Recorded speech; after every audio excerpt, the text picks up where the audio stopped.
यह कहानी है एक ऐसे रिटायर्ड कर्नल की जो किसी भी हाल में एक आदमी को पकड़ना चाहता है, चाहे इसके लिए उसे कितनी भी दूर जाना पड़े। लेकिन आखिर वो ऐसा क्यों कर रहा है? इस सवाल का जवाब जानकर आप भी चौंक जाएंगे। आज हम बात कर रहे हैं फिल्म सेराफिम फॉल्स की। कहानी हमें साल 1858 में ले जाती है, जहां रूबी माउंटेन्स की बर्फीली वादियों में एक आदमी ग्रीडियन अकेले जिंदगी से जूझ रहा है। वो एक खरगोश का शिकार करके उसे पका रहा होता है कि अचानक एक गोली आकर उसके शरीर को चीर देती है। खतरे को समझते हुए गिडियन तुरंत ही वहां से भाग निकलता है, लेकिन उसके पीछे 5 लोग आते हैं जिनका नेतृत्व कर रहा होता है कर्नल कार्वर, जो कभी सिविल वॉर का सैनिक रह चुका है। उसके साथ के 4 लोग बाउंटी हंटर्स हैं, जिन्हें गिडियन को मारने के बदले मोटी रकम मिलने वाली है। गिडियन के सिर पर बड़ा इनाम है और कार्वर के इरादे उससे भी ज्यादा खतरनाक हैं। जिंदगी बचाने के लिए गिडियन लगातार भागता रहता है। भागते भागते वह एक बर्फीली नदी में गिर जाता है और तेज बहाव के साथ बहने लगता है, लेकिन वह किसी तरह करके वहां से बाहर निकलता है। तब तक उसकी हालात बेहद खराब हो जाती है, लेकिन वह हार नहीं मानता। दूसरी ओर कार्वर के साथी उसे समझाने की कोशिश करते हैं कि इतनी ठंड में गिडियन जिंदा नहीं बच सकता, इसलिए उन्हें उनका पैसा दे दिया जाए। लेकिन कार्वर साफ कहता है कि जब तक वह गिडियन की लाश नहीं देखेगा तब तक वह किसी को भी पैसे नहीं देगा। गिडियन खुद को बचाने के लिए आग जलाता है, भीगे कपड़े उतारता है और तभी उसे एहसास होता है कि गोली उसके हाथ में फंसी हुई है। दर्द से तड़पते हुए वह कैसे भी करके अपने हाथ से खुद ही गोली निकाल लेता है, क्योंकि उसे पता है कि रुकना मतलब मौत को बुलाना है। थोड़ी देर आराम करने के बाद वह फिर से भागने लगता है और अपनी चालाकी दिखाते हुए रास्ते में अपने पैरों के निशान भी मिटाता चलता है, ताकि पीछा करने वाले भटक जाएं। उधर कार्वर जब आग तक पहुंचता है तो उसे यकीन हो जाता है कि गिडियन अब भी जिंदा है। वह अपने लोगों को अलग अलग दिशाओं में फैलकर उसे ढूंढने का आदेश देता है। जल्द ही उनका एक साथी गिडियन के जाल में फंस जाता है। बर्फ खून की बूंदों को पीछा करते हुए वो ऊपर देखता है। तभी गिडियन का फेंका हुआ चाकू सीधे उसके माथे के आर पार हो जाता है, जिसके बाद गिडियन नीचे उतर कर उसका काम तमाम कर देता है और उसके हथियार लेकर आगे बढ़ जाता है। अब कार्वर और भी ज्यादा सतर्क हो जाता है। वह अपने साथियों को चेतावनी देता है कि गिडियन बेहद खतरनाक है और वह किसी को भी घायल कर सकता है। और हाँ, एक बात याद रखना कि जो भी गिडियन को पकड़ेगा वह सिर्फ उसे घायल करेगा, कोई भी उसे मारेगा नहीं, क्योंकि उसे अपने हाथों से बदला लेना है। दूसरी तरफ गिडियन एक झोपड़ी में पहुंचता है, जहां उसे एक घोड़ा दिखाई देता है। जैसे ही वह घोड़ा लेने की कोशिश करता है, वैसे ही स्टारलेट नाम की एक लड़की गिडियन पर बंदूक तान देती है, लेकिन वह गिडियन की हालात देखकर पिघल जाती है और अपने परिवार के साथ मिलकर उसकी मदद करती है। गिडियन इलाज के दौरान बताता है कि उसके पास पैसे हैं और वह घोड़ा खरीदना चाहता है। शार्लेट के पिता अब्राहम उसकी बात मान लेते हैं और उसे रात भर रुकने देते हैं, लेकिन गिडियन भी जानता था कि यह खतरा अभी टला नहीं है। रात में वह बैठकर अपनी पुरानी जिंदगी को याद करता है, एक ऐसी जिंदगी जिसमें उसने कई गलतियां की हैं। अब वही अतीत उसका पीछा कर रहा है। सुबह होते होते गिडियन वहाँ से निकल जाता है। थोड़ी देर बाद कार्वर वहाँ पहुँचता है और शार्लेट से पूछता है कि क्या उसने किसी आदमी को देखा, लेकिन शार्लेट उसे कुछ भी नहीं बताती। कार्वर शार्लेट को डराता धमकाता है, लेकिन फिर भी शार्लेट सच्चाई नहीं बताती। आखिरकार कार्वर वहाँ से चला जाता है, क्योंकि वह बेगुनाहों को नुकसान नहीं पहुँचाना चाहता। गिडियन अब काफी दूर निकल चुका होता है। जब वह घोड़ा रोक कर जाँच करता है तो उसे पता चलता है कि शार्लेट ने उसके लिए खाने का सामान भी रख दिया है। ये देख कर वह कुछ पल के लिए भावुक हो जाता है, लेकिन फिर उसके मन में एक सवाल उठता है कि आखिर ये लोग उसका पीछा क्यों कर रहे हैं, उसका असली दुश्मन कौन है और क्यों कोई उसे हर हाल में मारना चाहता है। अब गिडियन एक प्लान के तहत जंगल में आग जलाता है ताकि उसका धुआं दूर तक जाए। जैसा उसने सोचा था वैसा ही होता है। धुएं को देखकर कर्नल कार्वर समझ जाता है कि गिडियन आसपास ही है। कुछ समय बाद वह अपने साथियों के साथ उस जगह पर पहुंच जाता है, लेकिन गिडियन दूर से छुपकर उन्हें ध्यान से देख रहा था, यह जानने के लिए कि आखिर ये लोग कौन हैं। धीरे धीरे रात हो जाती है और कार्वर का पूरा ग्रुप आग के पास डेरा डाल देता है, जबकि गिडियन अंधेरे में छिपकर उन पर नजर बनाए रखता है। इसी बीच अचानक कार्वर पीछे से गिडियन के ऊपर बंदूक तान देता है। गिडियन उससे पूछता है कि आखिर वो कौन है और उसे मारना क्यों चाहता है। जवाब में कार्वर सिर्फ एक नाम लेता है, सेराफिम फॉल्स। यह नाम सुनते ही गिडियन चौंक उठता है और वो समझ जाता है कि उसके सामने खड़ा आदमी कोई और नहीं बल्कि कर्नल कार्वर है। लेकिन गिडियन अपनी चतुराई दिखाते हुए अंधेरे का फायदा उठाकर वहाँ से भाग निकलता है। कार्वर वापस अपने साथियों के पास जाता है और और उन्हें चेतावनी देता है कि गिडियन यहीं कहीं आसपास है और वह कभी भी किसी पर भी हमला कर सकता है। दूसरी तरफ भागते हुए गिडियन को अपने अतीत की बात याद आती है, जहाँ उसके किए गए पाप अब उसका पीछा नहीं छोड़ रहे होते हैं। रास्ते में उसे मारा हुआ एक भालू दिखाई देता है जो कि एक ट्रैप में फंसकर मरा होता है। गिडियन तुरंत उस ट्रैप को निकाल कर रास्ते में लगा देता है ताकि पीछे से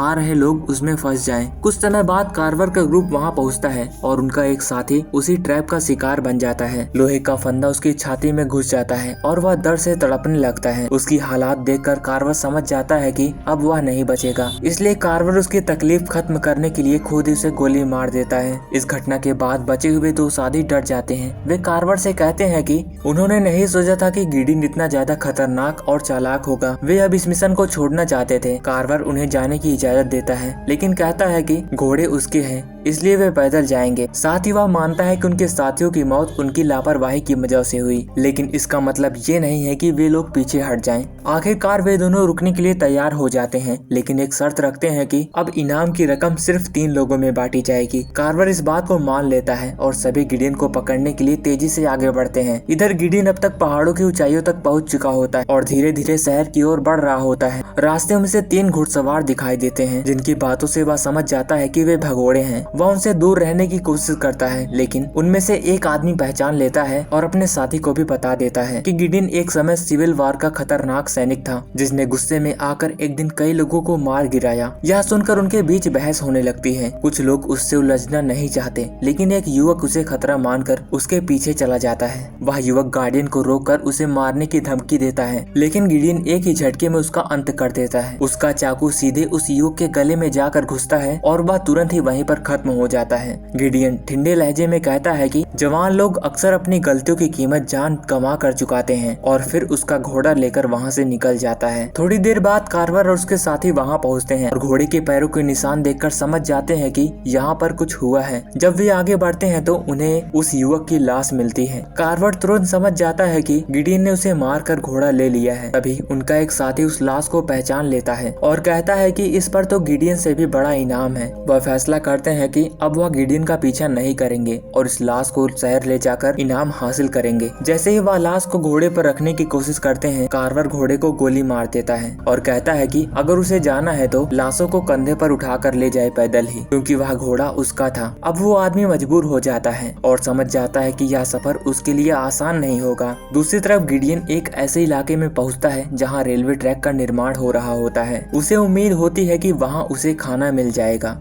वह अपने घोड़े को साइड रोककर खाने की तलाश करता है, लेकिन तभी कुछ मजदूर उसके घोड़े को देखकर उस पर शक करने लगते हैं कि यह कोई चोर ही होगा। वे गिडियन को ढूंढ लेते हैं और पकड़कर उस पर आरोप लगाते हैं कि वह एक चोर है। बिना उसकी बात सुने वे उसे बांध देते हैं और कैंप के अंदर कैद कर देते हैं। अब गिडियन एक नई मुसीबत में फंस चुका होता है, जबकि दूसरी ओर कार्वर लगातार उसके करीब पहुँचता जा रहा होता है। कुछ ही देर बाद कर्नल कार्वर अपने बचे हुए साथियों के साथ उस कैंप तक पहुँच जाता है जहाँ गिडियन को बांध कर रखा गया था। उसे पता चलता है कि एक चोर को वहां पर कैद किया गया है और इसी वजह से कार्वर वहां के हर एक तंबू को ध्यान से चेक करने लगता है। लेकिन गिडियन भी कम चालाक नहीं होता। वह चुपके से अपने चाकू की मदद से रस्सियां काट लेता है और मौका मिलते ही अपना घोड़ा लेकर वहां से भाग निकलता है। यह खबर जब तक कार्वर तक पहुंचती है तब तक गिडियन काफी दूर पहुंच चुका होता है और कार्वर भी बिना समय गवाए अपने साथियों के साथ फिर से उसका पीछा करना शुरू कर देता है। दूसरी तरफ गिडियन अपनी पूरी ताकत के साथ भाग रहा होता है, जबकि पीछे से कार्वर लगातार उसका पीछा कर रहा होता है। भागते भागते गिडियन अपने घोड़े को जरूरत से ज्यादा दौड़ा देता है और कई घंटों की थकान के बाद उसका घोड़ा जवाब दे देता है और वहीं पर जमीन पर गिर जाता है। उसकी हालात देखकर गिडियन समझ जाता है कि अब यह ज्यादा देर तक जिंदा नहीं रहेगा, इसीलिए वह मजबूरी में खुद ही उसे मार देता है। कुछ ही देर में कार्वर भी वहाँ पहुँच जाता है। वह मरे हुए घोड़े को देखकर रुकता है और अपने साथियों को जाँच करने के लिए आगे भेजता है। जैसे उसका साथी घोड़े के पास जाता है, अचानक गिडियन घोड़े के पेट के अंदर से बाहर निकलता है और तुरंत ही चाकू लेकर उनके गले पर रख देता है और कार्वर को आदेश देता है कि वह अपना हथियार फेंककर नीचे उतर जाएं। कार्वर नीचे तो उतरता है, लेकिन अपनी चालाकी दिखाते हुए सबसे पहले अपने साथी को गोली मार देता है, क्योंकि अब उसे किसी की भी जरूरत नहीं थी। अब आमने सामने सिर्फ गिडियन और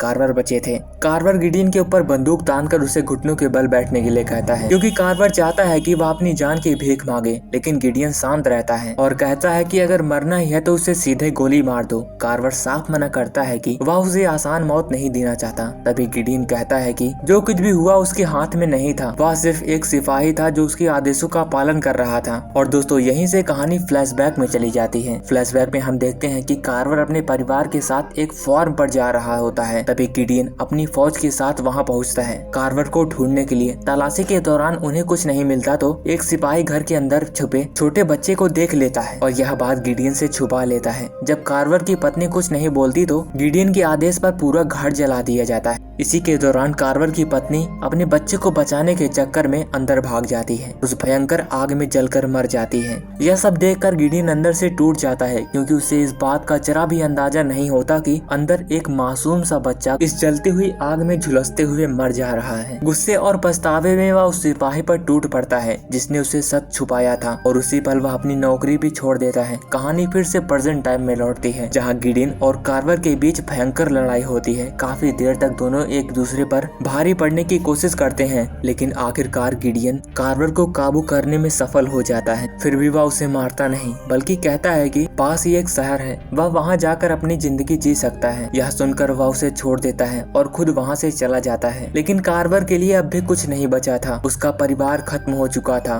और उसकी जिंदगी का सिर्फ एक ही मकसद रह गया था कि गिडियन को मारना होगा। इसलिए वह दोबारा उसके पीछे निकल पड़ता है। आगे चलकर गिडियन को एक बग्घी मिलती है, जहाँ से वह एक गोली हासिल करता है। थोड़ी देर बाद दोनों फिर से एक बार आमने सामने आ जाते हैं। दोनों एक दूसरे पर बंदूक तान देते हैं और गोली चलाते हैं। कार्वर जमीन पर गिर जाता है। गिडियन उसके पास आता है और उससे कहता है कि वह उसे भी मार दे ताकि यह सब खत्म हो जाए। लेकिन गिडियन पछतावे में डूबा हुआ कहता है कि उसे कभी नहीं पता था कि उस घर में उसका बच्चा भी था। वह सिर्फ कार्वर को गिरफ्तार करने आया था, न कि उसके परिवार को खत्म करने। और बताता है कि उस दिन के बाद उसने एक सुकून की रात नहीं सो पाई। इतना कहने के बाद वह अपनी बंदूक कार्वर के हाथ में दे देता है और कहता है कि अगर वह चाहता है तो उसे मार दे। लेकिन अब कार्वर भी गोली नहीं चला पाता। दोनों एक दूसरे की पीड़ा समझ चुके होते हैं। गिडियन उसे पानी पिलाता है और फिर दोनों अलग अलग दिशाओं में चल पड़ते हैं। घायल, थके हुए और अपनी जिंदगी से टूटे हुए गिडियन अपना चाकू फेंक देता है, मानो कि वह अपने अतीत को पीछा छोड़ रहा है। इस वीराने शहर में दोनों अपनी अपनी राह पर निकल जाते हैं, यह जाने के बिना कि वह कितनी देर और जिंदा रह पाए। उन दोनों की जिंदगी में कुछ भी नहीं बचा था कि जिसके लिए वह जी सके। और इसी के साथ यह कहानी यहीं पर खत्म हो जाती है। तो दोस्तों उम्मीद करता हूँ कि आपको यह कहानी पसंद आई होगी। मिलते हैं किसी और स्टोरी के साथ, तब तक के लिए टिल देन टेक केयर,